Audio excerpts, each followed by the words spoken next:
Here we go.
Hey everyone, thank you for tuning in to the Financial Chick Show today. I am Denise Nostrom, the CEO and owner of Diversified Financial Solutions, a full-service independent financial planning firm located in Medford.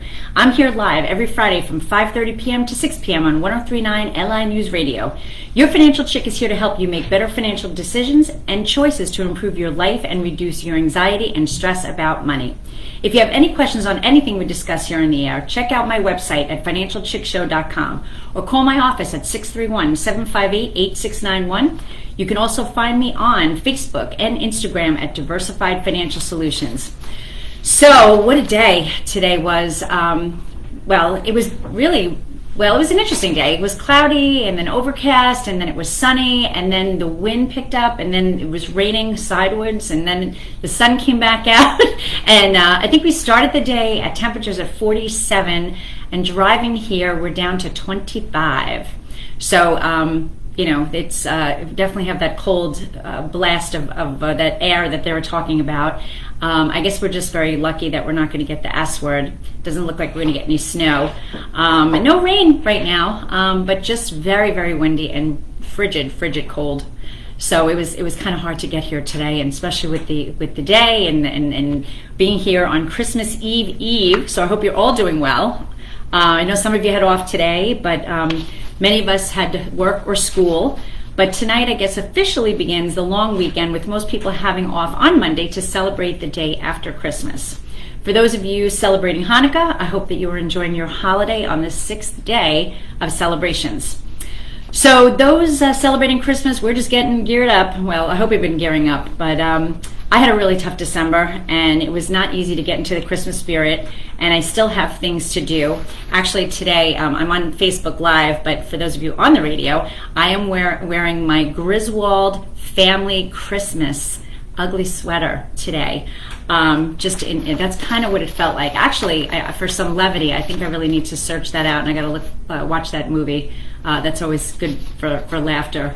And we have.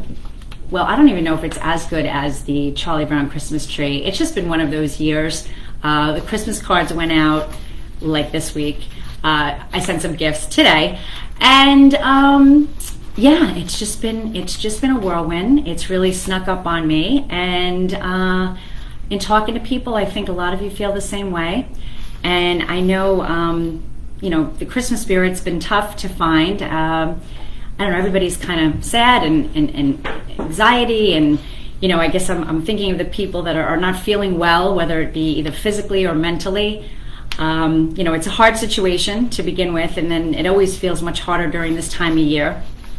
And it was interesting. I was going to the wine store last night, and the guy, he was just like, oh, it's just crazy, and everybody was like kind of feeling the same way, and why do we do so much? He goes, yeah, we do all this stuff and it's for one day and then it's over. And it really is true. We've kind of taken away from the whole reason for the season, I guess you could say, getting together with family and friends and taking it way down. And if, what happens is that we're running, we're moving, we're shaking, we have all these responsibilities and things to do, and we're this. And then by the time the day comes, you just want to like crash and you want to take a nap or go to sleep or sleep the whole day. So I guess maybe we should try to rethink what we're doing. But I am praying for healing and good health for those people that are out there suffering. I know there's a bunch of you that I've talked to, in many different ways. So I'm thinking and praying for all of you, and going to get through this somehow, some way. And it's been a rough week this week at Patrick Medford High School. If you hadn't heard that initially there was, they found some bullets at the school that apparently happened on Friday, and most of the public and the parents didn't find out till Sunday night, and many of the kids were kept home from school for the entire week, and then on Wednesday, there was a big fight at the school. My daughter was on the bus, and then there was a big fight that ensued in front of the high school, and cops came, and it was just terrible, so bad, and the fact that they even closed school on Thursday, which, we were closed. The Patrick was closed on Friday, but they closed on Thursday as well. So, it's just, people are really tense. Anxiety's at an all-time high. People are just angry with each other. We usually don't see this with kids, and the fact that we're seeing it so much in the high schools, the middle schools, and the stories that my daughter and her friends tell me, it's just something's got to be done. I mean, I really think we need to look at the mental health of people and really try to see what's going on in these school districts. I mean, I'm sure it doesn't help that the country itself is in a little bit of strife, and that stuff does definitely, people talk about things, and I don't want to get too much into politics or that type of stuff, but we just passed a $1.7 trillion bill today, and we're spending more money than we have, and this is just all stuff that again will trickle down to us and more taxes, and we've already have a high inflation, and it's just, I think we just need a reset. Unfortunately, COVID wasn't that reset, which I think most of us thought would have happened. It kind of went in a weird direction, but I think we really need to kind of take it all back. And it's just kind of interesting how the world seems to be, the ebb and flow of things just don't seem to be right at this point. And like, for example, today, my daughter and her girlfriend were over my house, and got out from work early today, and they said, "Oh, can we go to Chick-fil-A?" Which we had to take the trek all the way to Hauppauge. So I was like, all right, we'll go get some Chick-fil-A today. We drive all the way over there, and it was windy, and it was rain, and then it was off, and traffic is crazy. I didn't want to go, but I figured I would appease my daughter because I'm crazy. But so we go there, and they closed the Chick-fil-A, they're nothing. They said that based on their employees and their safety, that they were closing. Now this, mind you, this was at 2:30, 3 o'clock today, which the sun was shining. Yeah, it was windy, but they closed the entire place. So people were flying in, people were angry. It's just that ebb and flow. I go through this at the office sometimes too, where I'm doing a project and I get through and I'm going through, and then you get to the program that you need, it's temporarily unavailable right now. So then you have to switch to something else. And it seems like in 2022, when we should be technologically really savvy and got this thing hardwired, it seems like we're going backwards. So it's really kind of interesting.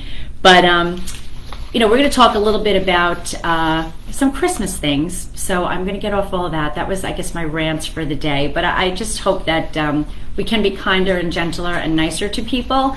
You don't have to love everybody, but you certainly shouldn't dislike them.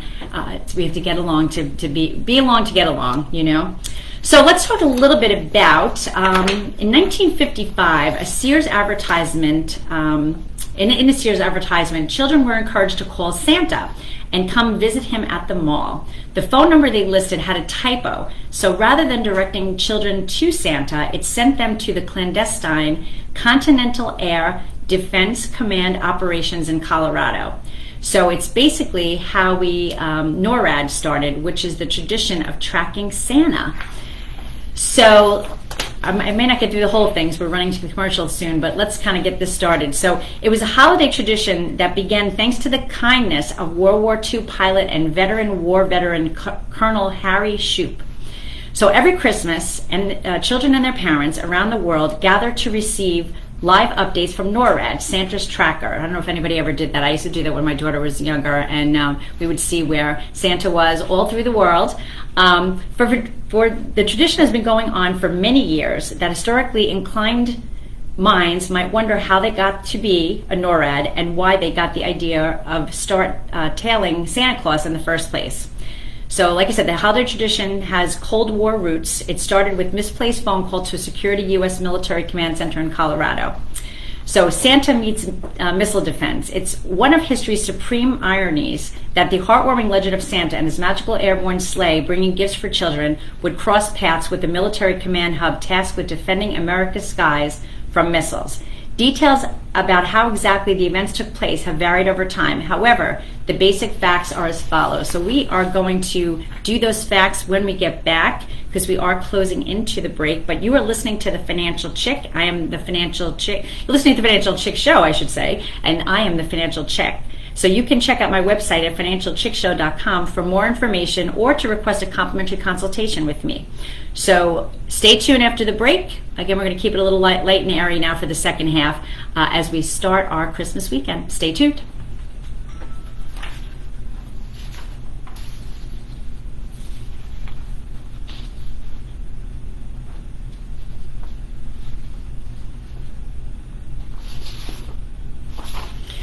So how are you all doing there?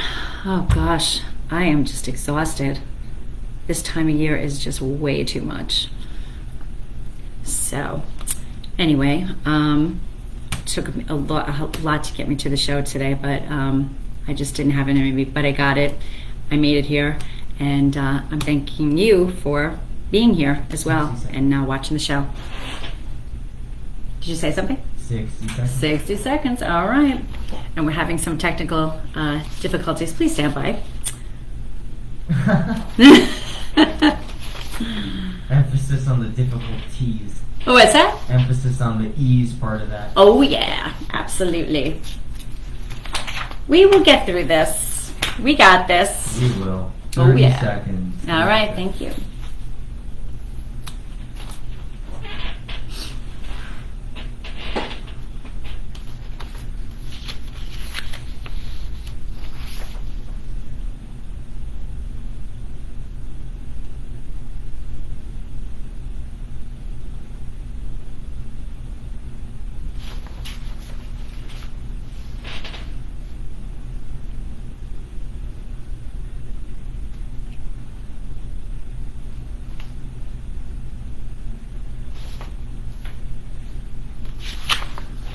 Welcome back. This is Denise Snowstrom, the Financial Chick. My company's in Medford, and you can reach me at 631-758-8691 or visit my website at financialchickshow.com.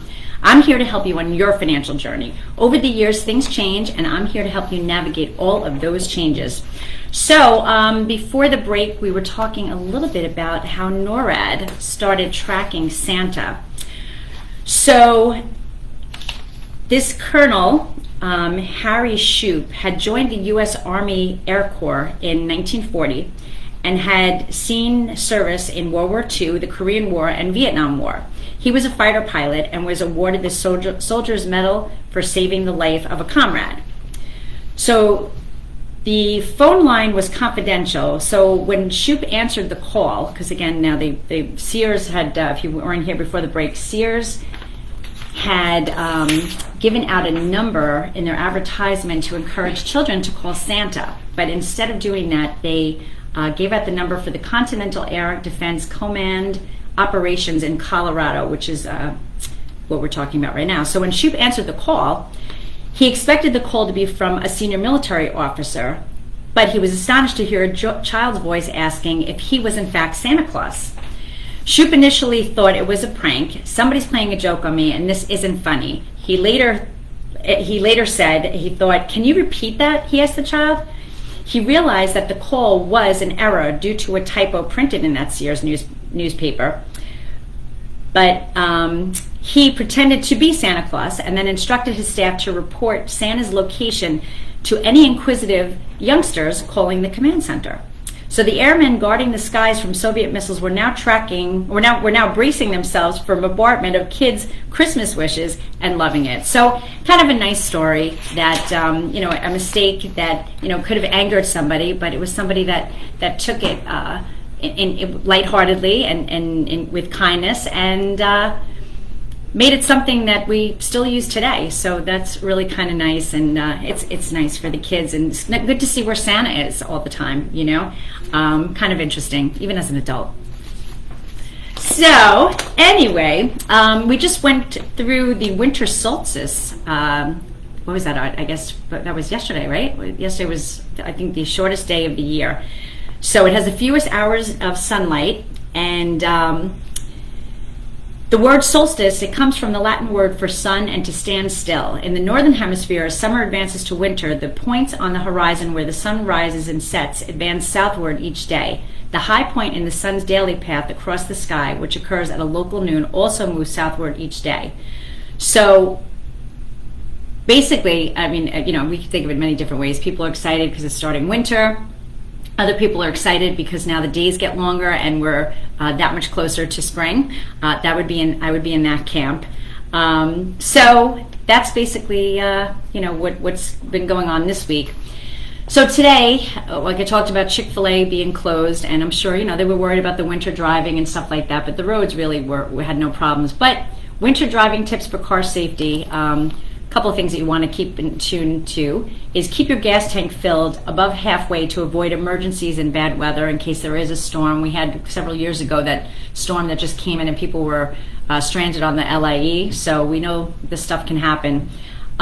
You can be stuck on the ice without sand or cat litter. In a pinch, you can take the mats of your car, place them next to the tires, and slowly inch the car onto and across the mats. So that's a way to get out of a bad situation. Another thing is gently rub a small moistened cloth bag of iodized salt iodized salt on the outside of your windshield to prevent the ice and snow from sticking to it. So that's another good tip. Fog-proof your mirrors and the inside of your windshield with shaving cream. Spray and wipe it off with paper towels. So that's another thing that's kind of annoying at this time of year when it's warm inside and cold outside. And then finally, avoid driving when you have the flu, which can reduce your reaction time almost 6 times as much as moderate alcohol intake. So if you're not feeling well, you're taking medication, probably not a good time to drive your car. So circling back to Christmas, here comes Santa Claus. So let's think of let's talk about how that happened. The first department store, Santa, was James Edgar, who during Christmas seasons beginning in 1890 would wander around his store, the Boston store in Brockton, Massachusetts, dressed as Santa Claus, talking to the children of customers. So it seems as though that was the first person first Santa that happened to be in the stores, and how that custom had started, that tradition. What about giving Christmas gifts? How did that originate? So the ancient Romans gave each other gifts on the calends, first day of January, and the practice spread throughout the Roman Empire. Eventually, Christians moved the custom to December 25th, although many Christians still give gifts on January 6th, the Feast of the Epiphany, commemorating the manifestation of Jesus' divine nature to the Magi. So all these things that we do, and like I talked about getting my cards out just this week, these arduous things, really, they've been traditions for quite some time. And I guess it's kind of nice that we keep up the tradition, although the stress level is quite high. Talk about Christmas trees. Again, another thing that I don't have. Well, we have one, but it's not that great. But the first American Christmas tree can be credited to the Hessian soldier by the name of Hendrik Rodman, who was captured at the Battle of Bennington in 1776. He then went to work on a farm of Samuel Denslow in Windsor Locks, Connecticut, where for the next 14 years he put up and decorated Christmas trees in the Denslow family home. So that tradition seems to go back to 1776. But the first retail Christmas tree lot was established in 1851 by a Pennsylvanian named Mark Carr, who hauled 2 ox sleds loaded with Christmas trees from the Catskill Mountains to the sidewalks of New York City. So that's kind of interesting. And then the first president to set up a Christmas tree in the White House was Franklin Pierce. And the first president to establish the national Christmas tree lighting ceremony on the White House lawn was Calvin Coolidge. Again, yet, traditions that have been going on for quite some time. And then in 1882, the first tree lights were sold in New York City. So it seems like most of this stuff has really happened in the Northeast. So, we're kind of cutting edge here, and many things happening in New York. And then finally, we'll look at the Christmas cards. We looked at Christmas trees, we looked at Santa Claus, we looked at some other customs with the giving of the gifts. But Christmas cards, the first American to print and sell Christmas cards was Louis Prang of Roxbury, Massachusetts, who began publishing cards in 1875. I'm shocked at these dates, how long ago that this stuff has been a tradition. And then President Dwight D. Eisenhower is given credit for sending the first official Christmas card from the White House. And art print also became the standard Christmas gift for the president's staff, a practice continued to this day. So pretty interesting stuff. So, like I said, I want to keep it light today. I'm going to leave you with some uplifting things, a guide to a happy life. So let's take a look at some of this stuff. No one will ever get out of the world alive. Resolve, therefore, to maintain a reasonable sense of values. Number 2, take care of yourself. Good health is everyone's major source of wealth. And coming from a financial advisor, that's a big deal, right? Without health, happiness is almost impossible. Resolve to be cheerful and helpful. People will repay you in kind. Avoid angry, abrasive persons. They are generally vengeful. Avoid zealots. They are generally humorless. Resolve to listen more and to talk less. No one ever learns anything by talking. And then be wary of giving advice. Wise men don't need it, and fools won't heed it. Resolve to be tender with the young, compassionate with the aged, sympathetic with the striving, and tolerant of the weak and wrong. Sometimes in life, you will have been all of those things. And then finally, do not equate money with success. There are many successful moneymakers who are miserable failures as human beings. What counts most about success is how a person achieves it. So let's all try to do better, be better. And I want to thank you so much for being with me today. I want to thank Anthony, my engineer, for always making my show sound great. Thank you to the program manager, David Levenstein, for all that you do. And again, I want to wish all of you and your families a very, very Merry Christmas and a Happy Hanukkah. Let's try to do better, be kinder. That becomes infectious. And next week we'll be on the New Year's Eve. So we'll try to have a pretty fun show there. So I hope you're going to be with me next Friday, and have a wonderful, wonderful weekend. Enjoy the time with family and friends.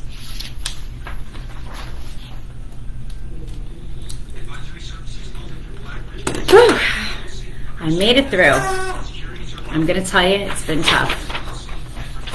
But I hope you guys are faring well. I know in talking and speaking with some of you, everybody's got their hands full with various things. But let's just all try to support each other and get rid of the toxic people and just stick with those good people. So I'm excited to spending Christmas Eve with some great friends. I'm really looking forward to it, and with my family on Christmas Day. So enjoy, everybody, and be well, and take care.